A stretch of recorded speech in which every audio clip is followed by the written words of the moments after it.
just a hack. He's just an absolute hack. And he gets his ass kicked by his teammates every week. It's just, it's terrible. It's just terrible. We're back here on Hack City. I'm Joe DeLeone. Here with me is Sean Anderson, my former roommate from the University of Rhode Island. Today we have our FBS Week 0 preview. We're going to be talking about the three bigger games of the least exciting slate of college football, but it doesn't matter. Sean, I'm juiced up. We've got some good football going on. We've got football going on, is what I'll say. It's good football. Any football is good football. Don't you dare put I that understand. I am excited for football to be back. It's what's going to be my Saturday. I'm going to be getting pitched a lot of ideas this weekend. Hey, you want to golf on Saturday? Hey, you want to go out and day drink on Saturday? Hey, no. Mm-mm. No. I have plans on Saturday. Hey, can we watch the Premier League? Nope. Oh, absolutely not No. to the Premier League. I'm not- That's a big effing I'm no. not watching the Premier League. Okay? It's not happening. You can watch the Premier League on your phone or your laptop. It's America's time. We have to be back. It had to be back. It was the longest offseason of all time. It was terribly long. See, you could do the day drinking thing though. You could, as long as you got to be strategic about it. If your buddies want to go do the day drink, it's okay, fine. But we're not going to a party. We're going to a bar that's got good TVs. It can be outdoors. Doesn't matter. It just has to be a bar with good TVs. I've made that mistake before. I've gotten dragged to the bar with the bad TVs, and then you're stuck standing in the corner while your buddies are talking to girls. I don't know why you're still hating on the looking bungalow, at the little man. TV. I'm not talking about the bungalow. They don't have any TVs in the bungalow. I don't Why know. would they? Remember Why would they? It's only the worst bar of all time. I took you to the Whaler though. That was where we had breakfast that one day. That place gets pretty poppin' on a Saturday at like 2. They've got like one good TV that's like the littlest TV, and it's in the middle of the walkway. So last year I was watching, I think it was Jacksonville State, Stephen F. Austin. I was standing in everybody's way, looking up at this tiny little TV, watching this game, and my buddy Joe and everyone else they were off chasing women, but I was focused. I want better for you. Football. I want better for you. Yeah, bigger TVs. I got my floor TV. I'm ready to go. I forgot about your floor TV. Here's one thing I'll tell you about Joe DeLeone. He doesn't want his TVs mounted. He doesn't even want them on a stand. He's got a weird thing where that TV's got to be low. It's got to be on the floor. He's got to be sitting as close to the floor as possible. Joe has the shortest couch of all time. It's probably a foot, 2 feet off the ground. Think of going into your parent. You go to meet a teacher night and you're sitting in the kindergarten chairs. That's what it's like on Joe's couch. You're just sitting low. So for some context, I have my normal TV and then I got a free extra TV and I am too lazy to mount. I don't have the legs for it. Like I literally don't. I only have the TV because I ripped it off of a wall mount. Mm-hmm. So I need to get some type of a mount so I can watch these games. But right now it's nestled in the corner on the floor, plugged in, and I watch it all the time. I'm sure I watch multiple games on both. I'm sure you can fashion a mount out of a protein bottle canister or something like that. I'm sure you have it. That's not holding up a TV. That's not gonna. No, I am all in for the masculine energy that a floor TV provides. That's a helpless energy. That.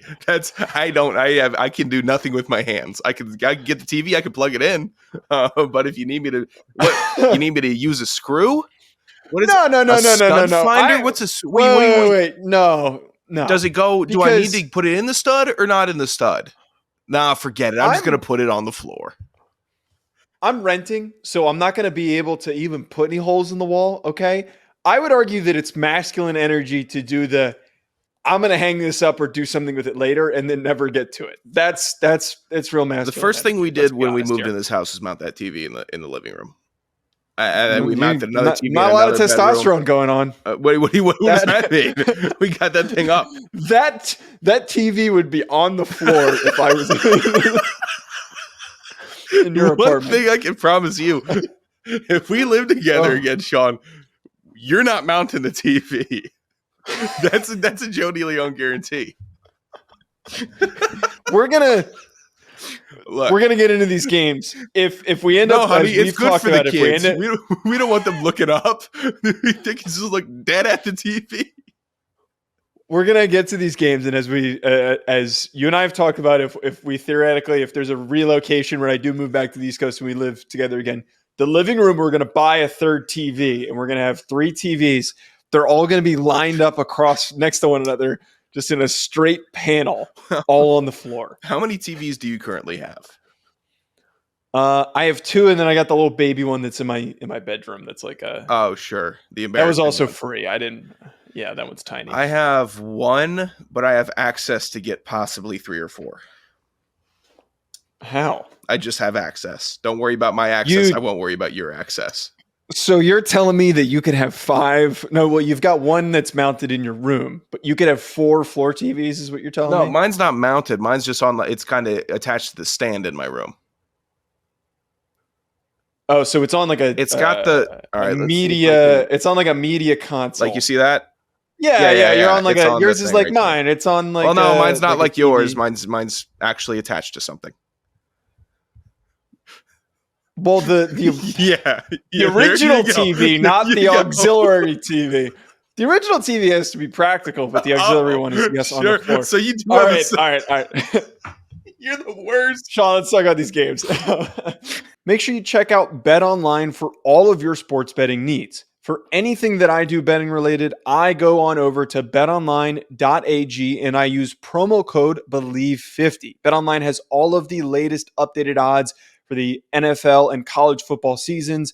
Anything you need, whether it's futures, live in-game betting, no matter what, your football betting needs are met at BetOnline. And again, make sure you use that promo code BELIEVE50, BLEAV50 to get a 50% welcome bonus on your first deposit. BetOnline, where the game starts. Let's talk about the games. That was fun. All right, so with the 3 games that we're focusing on this week, Sean, is Notre Dame Navy. We're talking about Vanderbilt Hawaii, and we're talking about USC San Jose State. I want to start us off with the first game on the slate that is going to be opening up the college football world for 2023. Notre Dame versus Navy in Dublin. This game for me, oh wow, that was a bad voice crack. This game for me, Sean, as a Notre Dame fan, I think that this game is always a precursor for success for Notre Dame. Navy is a really big, bitter rival since the inception of college football. They have been just a very difficult foe for Notre Dame to face. The triple option's not easy to defend. It is one of the hardest things to go up against. Notre Dame's success has always been quietly indicated by how they play against Navy. Do they smoke them? Do they blow them out of the water because they're that more physically dominant, and they're that more talented than Navy? Or do they struggle with them? I don't think they lose this football game, but if this is a low-scoring affair and they don't put up some big points, some big plays, that to me is an indicator of, are the same issues from last year going to carry over into 2023? Well, without a casual can just say, not even looking at the roster, Notre Dame's going to have a more talented group of players than Navy. So from the casual perspective, you're saying, oh, Notre Dame's going to win the game. Notre Dame needs to get on track early this year. They need to find their groove within the first 3 weeks because they did not do that last year. And I'm not going to do my pick on Notre Dame bit, but just as a general program welfare, we saw what they could do last year. They had some big wins. They had wins where it's, oh, hey, we got a bunch of 4 stars. We got some 5 stars. We're a talented roster. We're Notre Dame. We can beat Clemson. We can beat Syracuse. I think that were they underdogs versus Syracuse last year when they were playing them? Syracuse was 6-0. Regardless, they shouldn't have been if they were or weren't. They probably were given their the Stanford game, the Marshall game, all that stuff. So they need to get on the ball early this year. They can't do another fluctuating, crazy-ass season that I personally loved. I loved how Notre Dame was last year because it was fun to see them crash and burn at times. But if for them to be good, they need to get the first. Okay, sure. The first 4, they need to be rolling in the first 4 months because that's what Notre Dame normally does. It's okay. We're rolling. We have 10 wins. We have 11 wins. And now we're going to blow it. Let's get back to that. And maybe they don't blow it at the end of the season. That was the most backhanded analysis that you probably could have given, but I'll take it. I'll take it. My also main thing with this, Navy has been down. There is some turnover with their head coach. This is the first time in a long time that they've had a new head coach. There isn't a reason why that they shouldn't smoke them. Yeah. Like they need to come out and they need to put up a dominant performance. I need to know who are the receivers. Like who can Sam Hartman connect with? And can it not just be like a dink and dunk offense? Can they stretch the field? Is there somebody amongst this grouping that can take the top off of a defense? And going up against Navy, a team that doesn't really have a Kyle Hamilton or like an elite Cam Kitchens in their secondary, they're going to be physically inferior. Can you exploit that easily? That, again, is an indicator for me of like what is to come. And are those receiver concerns? Are they squashed? Do they have those bodies? They should be able to. They should be able to. I don't know who's going to be replacing Michael Mayer as their number one target for the season. Who's going to emerge as the third down guy, the safety guy, and the jump ball guy, which seemed like Michael Mayer played all three of those roles last year, which just shouldn't happen. But who's going to be that? And maybe we see it in week 1 versus Navy. There's plenty of potential. I would wager that Navy spends most of their time preparing run defense. Yeah, I don't think either of us are really worried that Navy's going to put up much of a fight either. Talking about USC versus San Jose State, though, we have another instance where a team like USC, high expectations for 2023. We know what they are. We know who Caleb Williams is. There are a bunch of big name transfers that came in, particularly guys like Dorian Singer and Anthony Lucas. There is so much hype around this team to have a repeat Heisman Trophy winner, win the Pac-12, and then go on to the college football playoff. Now, I don't think San Jose State is made equally as other G5 warm-up games are. We've talked about San Jose State and how they're underrated. Siobhan Cordero is a difficult guy to keep up with. Get that goddamn smirk off your face. I know. He's a very good quarterback. He's very fun. He is a crafty player that is hard to rally. That's right, he is. He is somebody who can make plays on the run. Yeah. And I don't believe that San Jose State is going to upset them. Like I'm not a complete dipshit. I'm not going to sit here and try to make that argument. But what we can learn from this game is that if Siobhan Cordero comes out and makes a bunch of big plays, they can't rally to the football, they look slow, they don't have any juice. You know what I learned, Sean? Do you know what I've learned? What? I've learned that Alex Grinch didn't do a goddamn thing despite getting a bunch of talent on this roster to improve this defense. I think, though, that they will come out and they're going to beat up on them pretty good. Their defensive line is probably going to overwhelm San Jose State's offensive line. Man, I cannot talk today. If you get a really dominant defensive performance where you keep them and Cordero in check, that is a way to build confidence in USC. And for me to feel good that they can do that against Washington. They can do it against Oregon. Need a strong defensive performance from USA. Well, they're going to get tested early with the Lord and Savior, his son. Shut up. I mean, Adrian Martinez Jr., Adrian Martinez 2.0. They're nothing like one another. They're nothing like one another. Look. USC don't put that on Siobhan Cordero. What do you mean? I'm saying he's going to be incredibly talented. Because you're basically saying he sucks. He's going to be a world. I'm not saying he's going to be a world beater. I'm saying that he's going to be a very talented quarterback that can lead a group of men against the number 6 ranked team in the preseason. What's you're wrong saying with he's that? underwhelming? He's going to get beat out halfway through the season. No. He is overwhelming. He'll beat anybody out. That's what my Lord and Savior does. And that's what his disciples do as well. But this is a hack. On the other side of that, on the flip side of that, USC's offense, nothing to joke about. They're just nothing to joke about. My whole, if there was props, I mean, unless it's a 2-score game, Caleb Williams shouldn't play in the fourth quarter. He shouldn't have to play in the second half. I wouldn't play him in the second. Like that realistically, that's what happens. But okay defense plus Siobhan Cordero, a.k.a. the big guy, yeah, it could be fun. It has a chance to be fun, even though I know the spread is 30 points right now, according to betonline.ag. What?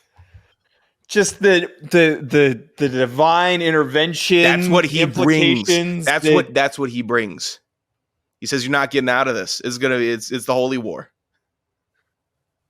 We're the worst. It's a crusade. The absolute worst. It's a crusade. Man, I gotta say, I need some real football games so we can actually predict some outcomes, and I don't have to listen to your smut. Absolute just garbage. That's blasphemous. Talking about Siobhan. That's blasphemous. Luckily, this will probably be the only time we talk about San Jose State this entire season. I hope they end up the season ranked. And then we can talk you about better not hope that. You better not hope. I'll start making T-shirts. I'll start a church. Oh God, Colin's gonna be so happy with this show. He's gonna be so happy with this episode. It's just gonna be stained glass portraits of Adrian Martinez, Siobhan Cordero. I can't wait to find out who's the third iteration. You better hope Dylan Raiola Martinez. Ain't good. They're all starting to. No. You can't put Dylan Raiola into that because he's actually a good football player and he's going to lead Georgia to a lot of big. You know what? Big wins. You actually just tripped over yourself. You actually just tripped over yourself. Okay, because Adrian Martinez and Siobhan Cordero are good football players. It's the quarterbacking that might be lacking at times, but. Sorry, actually, wait. Siobhan Cordero is a difficult player to prepare for and is a really good G5 quarterback. Adrian Martinez stunk on every single level of play, and he did not. He was a tight end playing quarterback. Oh. He was the. Don't you put him in the Felipe Franks catalog? Don't you dare. You bet your ass he's Felipe Franks. What do you think this is? Also, I'm still kind of... Felipe Franks walked so Adrian Martinez could run. I'm also still a little chapped that last year I didn't get to see the quarterback triple option with Felipe Franks, Desmond Ridder, and Marcus Mariota. That's what we should have been able to get. Football fans wanted it and needed it. All right, let's talk about... I'm cutting you off. Vanderbilt Hawaii is... not a very exciting third game. Again, I need week one. This is a nice opening taste, but we need a week one slate. I need to talk about LSU, Florida State. I need all of that so freaking badly. But Vanderbilt, Hawaii, another game where we can get some exposure to how legit is this team this year. Last year, this game was interesting, and I take pride in the fact that I effectively bet on I think it was Vanderbilt to cover. They were only favored by like a couple of points or something ridiculous like that. And they blew them out of the water. They dominated them so much. I just want to see another dominant performance. Like, what does AJ Swan do? AJ Swan has been regarded as an underrated quarterback for Vanderbilt. Again, this is not a game where I'm going to sit here like, here's the big, deep keys to victory. No, this is an SEC opponent hosting Hawaii, who's traveling all the way from Hawaii to Nashville, Tennessee to play in a parking lot that is still under construction. Oh, yeah. Can this team show some signs of defensive dominance? Is AJ Swan a dude? Prove me wrong for putting Vanderbilt at the bottom of my power rankings is like kind of my main thing. Don't toy around with your food. Kick their ass. This is a very sickos game to be watching and enjoying. I would see myself, and I do see myself, watching more of the New Mexico State UMass game and more of the Ohio South Dakota State or South San Diego State game. Here it comes. Here we go. Don't Van Pelt me. You gotta know we're going there this year. Don't do it to me. They're gonna get me. Do you need a breather? No, I just know that they're gonna get me for that. Regardless, it's sickos, but it's something that. This is just necessary. It's necessary to have on the TV. Vanderbilt Hawaii lets you know that you like college football, and it lets everybody. If you're somebody that you want people to know that you like college football and you're into it, this is a game that you're going to watch because it's like you don't really care, but there's going to be some thumping. There's going to be some third down conversions. There might be a punt. There's probably going to be a lot of punts. It'll be good. You could talk to your pals about football and let them know how much you know about the game. That's what this game is for. And that's what we all kind of really want to do. You know what this game is perfect for, Sean? This game is perfect for showing up at the bar alone, having a bunch of unnecessary information about both teams, and then talking everybody's ear off around you that's not there to watch the game. That's what this game was built for. You could talk about how the stadium isn't completed, and that's actually a good one. If you don't want to do the prep on the teams, yeah. It's like, man, isn't that crazy that they didn't finish the stadium? Some dude that doesn't know anything about college football is like, well, yeah, I mean, like I work at construction, and then they'll start talking about permits. Like you go down a whole rabbit hole with this game. There's so many different things you can How much about. would you bid for that? How much would you have bid for that? Would you want it if you really wanted it? Yeah, I could have gotten it. And I would have had it done too. That's what they're gonna say. That's what they always say. People be contracted. I would have had it done. No, you wouldn't have. No, you wouldn't have. Oh God, this game is perfect. I'm excited though. I can't wait for the comments. So for anyone who's noticing this, the videos for the previews this year are just going to be segmented out of each game that we talk about. I'm waiting for someone to comment on the Vanderbilt game. You guys didn't even talk about the game. You didn't talk about anything. You talk about it. Find me a. You talk about it. You talk about it. Put the information. You tell me about it. Comments. I don't get the Phil Steele. I don't get the no context college football. Oh, he followed me on Twitter, by the way. That made me really happy. I'd like to see what the page says for both of these teams, and then you could tell me about it. That's a pretty. I have to also. See if I can get something. It is a good flex. I have to get one gripe out, and then let's turn the page to do our pick 'em really quickly. Sure. So people were tweeting all about this week that Josh Pate is a show, a guy that I listen to a lot. Late Kick is a really good show, and one of his best bits is talking about how please don't get married during the college football season, which is like a very fair point. Like obviously you're going to try to go to your buddies' weddings or family members' weddings if they get married, but don't expect me to not have my phone out watching the games if that's happening. But for some reason, there are these losers on Twitter that are like, if you're going to say that you're not going to go to your buddy's wedding because it's during college football, then you're a bad person. Like, shut the hell up. If you're passionate about something and you like it, you can't fault people for that. And on top of that, if you say that and you're a college football fan, I'm sorry, you're not a real college football fan. You're a casual. You think that it's interesting and you tune into the games when it's at your leisure. But other things are more important to you. Like watching your buddy get married and then eventually get divorced in 5 years. Yeah, you're going to want to be at all three of their weddings. You know what this is, Joe? You got invited to a wedding? Is a wedding invitation. No. Do you know when it takes place? When? A Saturday during the college football season. You're not going. Do you think I'm going? Well, you definitely can't. You work in media. I'm not going. I will not go. Who's it for? Huh? Don't worry about who it's for. Don't worry about who it's for. Oh, it's for DA. No, not DA. I have not got. If DA doesn't invite me, I'm actually going to be upset. To his. Is this somebody? Is this a teammate who invited you? Or is this somebody I would from high school? No. Okay. But okay. I don't expect to get invited. And I told by him. I told this guy, hey, I'm not going to be there. I'm not going. I'll get you a gift. I'll get you I'll send you your gift in this envelope back. I'll go get a Hunsky and just return to sender. And happy wedding. Good. Throw the rice. Have the fun time. I will be watching whatever week 2 is. What I think is in week 2, which is a huge slate of games. You can get him the Siobhan Cordero shrine to put up in his living room. All right, Sean, each week for FBS, for anyone who listens to the FCS version of the show, we do FC estimates where we pick the games just straight up. We're doing something different for FBS this year, and we have some really tricky, what's the word I'm looking for? We have a really interesting competition on the line. So each week, Sean and I are going to pick 3 bets that we like. If they hit, we get the point. If they don't hit, we don't get the point. Most points at the end of the season, you win the competition. Sure. The winner gets to pick somebody in the loser's phone contacts. The loser has to call that person and have a conversation with them. Are we going to do it on the show? Is that going to be... I forgot to ask you this yesterday. I think it should be on the show. I think because You would have to let them know you're on the show.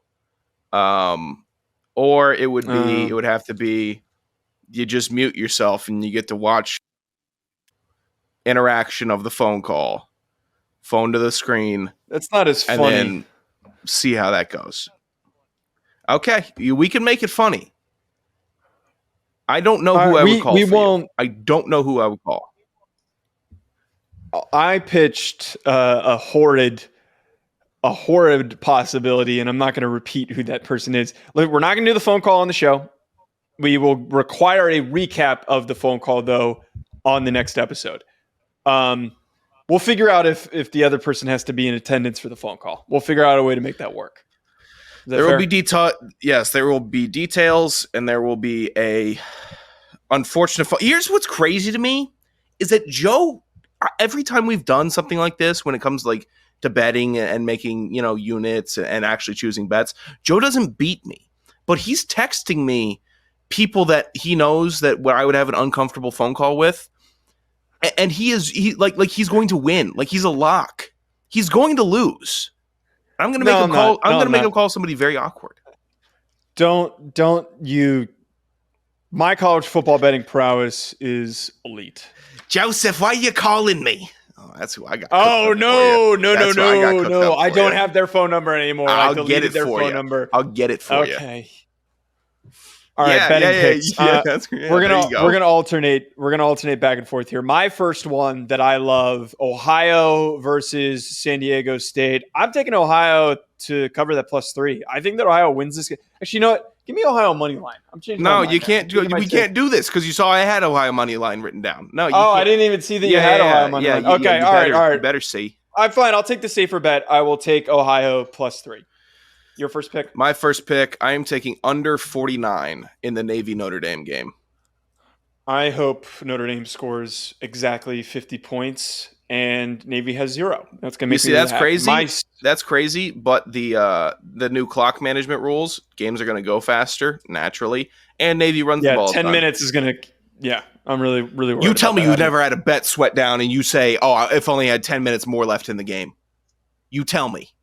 That's what I thought. Vanderbilt -17.5 versus Hawaii. That's just too spicy not to take, man. They're going to cover. Who do you got for your second one? New Mexico State covering 6.5 versus UMass. It's at New Mexico State.